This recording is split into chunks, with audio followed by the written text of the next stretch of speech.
એટલે કે પ્રસાદ છે બેટા ના ન પડાય. એટલા મોટા એ કે બા દાદાને મને ના નહોતી પાડવી, લઈ આવ્યો. તો આપણને કેવું કીધું એને? હતા ને તમે? તો એ બધું ક્યારે એને ઘરમાં વાતાવરણ એવું છે તો. બાકી ઘરમાં જ તમે બહારનું ખાતા હો ને બહારનું કોઈ વાર એવું ખાવું પડે છે, નથી ખાતા એવું નથી. અમુક વાર માણસ સંજોગનો ગુલામ હોય. વચ્ચે અમેરિકા લોકો ગયા હતા, મહારાજ સાંજે આવ્યો નહીં તો તમે પછી ટિફિન લઈ આવ્યા હતા. એવું નથી કે નથી ખાતા, એમ સમય સંજોગ પ્રમાણે જીવવાનું. તો આરાધ્ય આપણને એ જ વસ્તુ જો આપણા ઘરમાં માહોલ જ એવું ના હોય તો તમે શું કરો? સવારે જાય સ્કૂલે એટલે શું કે બા જય શ્રી કૃષ્ણ, આવીને શું કે જય શ્રી કૃષ્ણ. હવે તમે જ ગુડ મોર્નિંગ બોલતા હો તો એ શું કરે? સાંજે કોઈ દિવસ આપણા છોકરા કહે છે ગુડ નાઇટ? કેમ નથી ભણેલા? નિર્મામ ભણે છે. પણ માહોલ જ તમે તમારા ઘરનું એવું બનાવી દો કે ઠાકોરજીને આપણે વહાલા લાગે. તો તીન દેવ કે ભજન તે સિદ્ધ હોત નહીં કામ. તમે અનેકને ભજો ને તો તમારું કામ સિદ્ધ ના થાય. ત્રિમાયા કો પ્રલય કર હરિ મિલવે હરિનામ. હરિનામનું કેટલું બધું મહત્વ આપ્યું છે ઠાકોરજી નામનું. ઠાકોરજી નામ દ્વારા જ મળે છે, ગુણગાન દ્વારા જ મળે છે.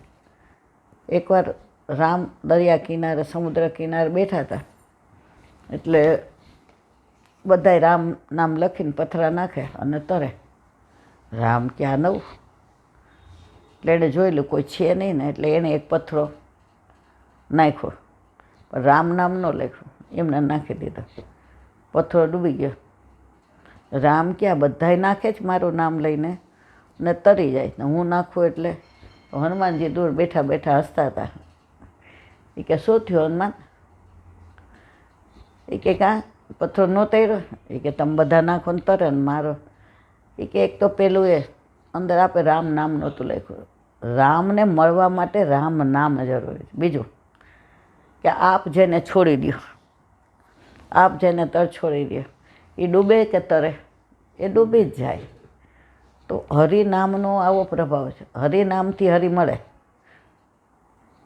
તમે સીધા કોઈ એમ કે સેવા પુષ્ટ કરાવી લો, બ્રહ્મ સંબંધ નથી લેવું, અમારે કાંઈ સાંભળવું નથી, અમારે તો તમને ભગવાન ના મળે. પહેલાં તમે સત્સંગ કરો, તમે પહેલાં ઠાકોરજીને ઓળખો, પહેલાં તમે વલ્લભને ઓળખો, તો તમને ધીમે ધીમે પ્રેમ થશે. તમારે યાર લગ્ન થયા હોય, તમને શું શોખ છે, શું ભાવે, ક્યાં જવું ગમે, એ બધી મને ખબર હોય ને તો હું તમને પ્રસન્ન કરી શકું. પણ હું આવું ત્યારે હું કહું ના મને તો બપોરે ભરેલું શાક જ જોઈએ રોજ. તમે એક બે દી ના બોલો, પછી એમ કે ભાઈ તારે જે ખાવું હોય ખાજે, પણ અમારામાં જુદું જુદું બનાવ. હવે જો હું તમને ઓળખતી નથી, જાણતી નથી, એટલે વૈમનસ્ય સર્જાય. તો પહેલાં સત્સંગ દ્વારા ઠાકોરજીને વલ્લભને ઓળખીએ, પહેચાનીએ, મહાત્મા જાણીએ, પછી જે પ્રેમ કરવાની મજા આવે ને એની અદાજ કોઈ ઓર છે. ત્રિમાયા કો પ્રલય કર. 3 જાતની માયા, આદિ ભૌતિક, આદિ આધ્યાત્મિક ને આદિ દૈવી. પ્રલય કર એને તો તોડી નાખે. માયાનું કોઈ અહીં આવતું જ નથી.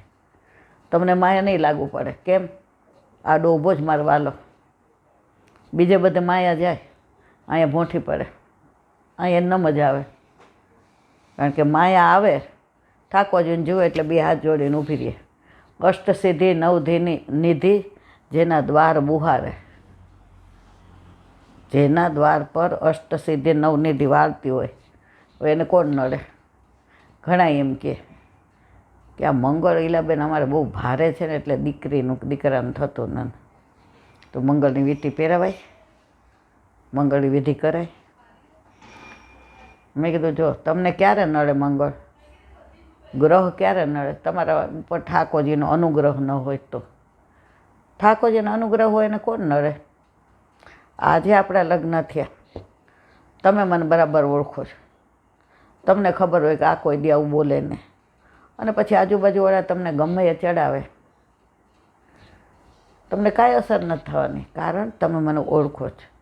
એમ આપણે ઠાકોરજીનું મહાત્મ્ય જાણીએ છીએ, ઠાકોરજીને જાણીએ છીએ, વલ્લભને જાણીએ છીએ, યમુનાજીને જાણીએ છીએ, ગિરિરાજજીને જાણીએ છીએ, વ્રજ ભક્તોને જાણીએ છીએ, વ્રજની ગાયોને જાણીએ, વ્રજના બછડાને જાણીએ. આપણને કોણ હેરાન કરી શકે મારા વહેલા? બધા ગ્રહ ઠાકોરજીમાં છે. પ્રગટ કોણે કર્યા? તો પછી જે હેરાન આપણા દીકરાને આપણે પ્રગટ કર્યા હોય એ આપણને હેરાન કરે? ના કરે. તો અહીંયા કહે છે ત્રિમાલાયકો પ્રલય કર હરિ મિલવે હરિનામ. હરિના નામથી જ હરિ મળે, ડાયરેક્ટ હરિ કોઈ મળે જ નહીં. આટલા બધા એકનાથ, તુકારામ, મીરાબાઈ, સુરદાસજી, કુંભનદાસજી બધા થયા તો એણે શું કર્યું હતું? નામ દ્વારા જ આપણને મેળવ્યા. જેવી લીલાના દર્શન થયા એણે વર્ણવ્યું. એણે વર્ણવ્યું ન હોત, અંદર રાખ્યું હોત તો આપણે ગાતશું. ગાત નહીં તો સમજે જ શું?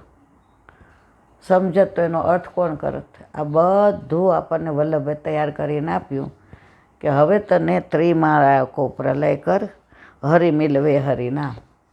હંમેશા હરિ નામ જ તમને. ઓલો એક ચોર હતો તો કથા થતી હતી, એની પાછળ દોડ્યા, ઓલા પકડાઈ ગયો એટલે કથામાં જઈને ઓલું પછેરી હતી ને એ માથે ઓઢીને બેસી ગયો, તાલીઓ પાડવા માંડ્યો.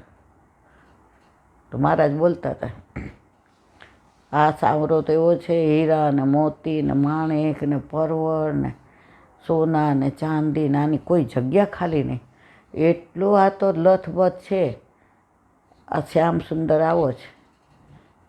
ઓલા ચોરને ગોતવાવાળા વયા ગયા. બાજુમાં બેઠા તેને પૂછ્યું, આ ક્યાં રહે છે? એ કે ગોકુળમાં. દોઢ મૂકી. બધાને પૂછ્યું ગોકુળ કઈ બાજુ, ગોકુળ કઈ બાજુ? માંડ અઠવાડિયે પહોંચ્યો દોડતા દોડતા. પછી બધાને પૂછ્યું કે આવું કોઈ અહીંયા રહે છે? નામ શ્યામ સુંદર. કોઈ મશ્કરી કરી. એ કે હા અહીંયા છે. હવે ત્યાં ગયો, યમુના કિનારે બેઠા. શ્યામ તેરી બંસી બજે ધીરે ધીરે. વેણુનાદ સાંભળવાનો પ્રયત્ન કરે. ઓલાએ કીધું તું અહીંયા બેસ, વેણુનાદ સંભળાય એટલે સમજી જાજે ઠાકોરજી શ્યામ સુંદર આવ્યા. એ કે એણે આટલું પહેર્યું હશે, સોના ને ચાંદી ને હીરા ને મોતી ને માણેક ને ઝવેરાત ને. એ કે તું આમ આંખો અંજાઈ જશે એટલું પહેર્યું હોય. એ કે એકવાર મળી જાય ને લૂંટી લઉં ને પછી જિંદગીમાં તો 7 જન્મ સુધી કમાવું ના પડે, ચોરી બંધ કરતો. હવે 1 દી ગયા, 2 દી ગયા, 3જે દી તો ઠાકોરજી કે આ તો હારો ગાંડો છે. એની પ્રભુનો તો ઓળખતો, એને ચોરી કરવી હતી. પણ એ ચોરી કરવાના મિસે પણ એણે ઠાકોરજીને શોધવા આવ્યો. 3જે દિવસે વેણુનાથ થયો ને ઠાકોરજી શરદ પૂનમ હતી, વધાર્યા. એ કે લે લૂંટી લે. કે તમે શ્યામ સુંદર, તમે સાવરા, પ્રભુ મારા ઉપર કૃપા કરો, હું તો લૂંટવા આવ્યો હતો પણ લૂંટાઈ ગયો. એ કે હું બધા લૂંટી જ લઉં છું અને તોય બધા મારી પાસે લૂંટાવા જ આવે છે. ત્યારથી એણે છોડી દીધું બધું અને ઠાકોરજીને ચરણારવિંદને પ્રાપ્ત થઈ ગયો. કેવા ન હશે? એકને જ ભૈજા. અને ક્યારે ભૈજા? હરિનામ. એ કથામાં ચોર ગયો ન હોત, હરિનામ સાંભળ્યું ન હોત તો એને ઠાકોરજી મળત નહીં.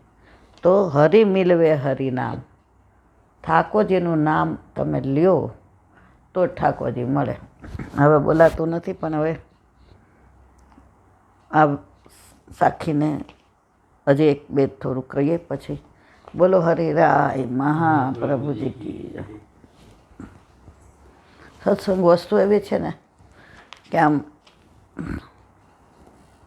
હરિરાય વાંક મુક્તાવલી. ભાવસ્તુ વિપ્રયોગેણ તાપક્લેશય વિચારણમ તદોદ્ભવ પ્રમોદતત્ર હૃદયે ખાદ્રસામન. ગુજરાતી. વિરહે ફરી તાપ ક્લેશથી પ્રભુ તો હું વિખોટો પડ્યો છું. પ્રભુ ક્યારે મળે? આ પ્રકારની તાલાવેલીમાં પ્રભુ સંબંધી વિચાર કરવામાં આવે એ ભાવ.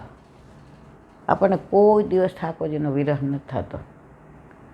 આપણે બપોરે પહોંચી લઈએ પછી અહીંયા આવીએ પછી ક્યારે પ્રભુ પાસે જઈએ?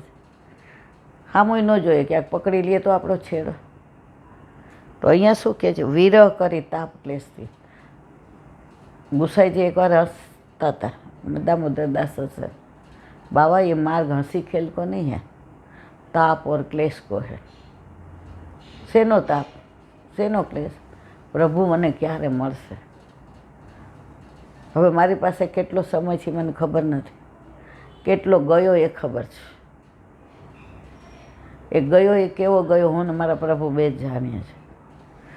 પણ હવે પ્રભુ કૃપા કરે તો આ સેવા સ્મરણ સત્સંગ છૂટે નહીં. છૂટી જાય ત્યારે જે તાપ થવો જોઈએ હજી થતો નથી. એ થાય ત્યારે સમજી જવાનું કે હવે પ્રભુએ અંગીકાર કરી લીધો તમારો. હજી જો કાલે કેવા હોઈ રહ્યા, હવે ધારત તો એક 10 મિનિટ તો બધાને જય શ્રી કૃષ્ણ કરે, પણ હજી એ તાપ નથી, એ ક્લેશ નથી, એ વિરહ નથી. હવે આજે જો મેં તમને કીધું 10 મિનિટ બોલીશું, મારાથી નહીં બોલાય, પણ આ વલ્લભને બોલાવવું હોય તો બોલાવે છે.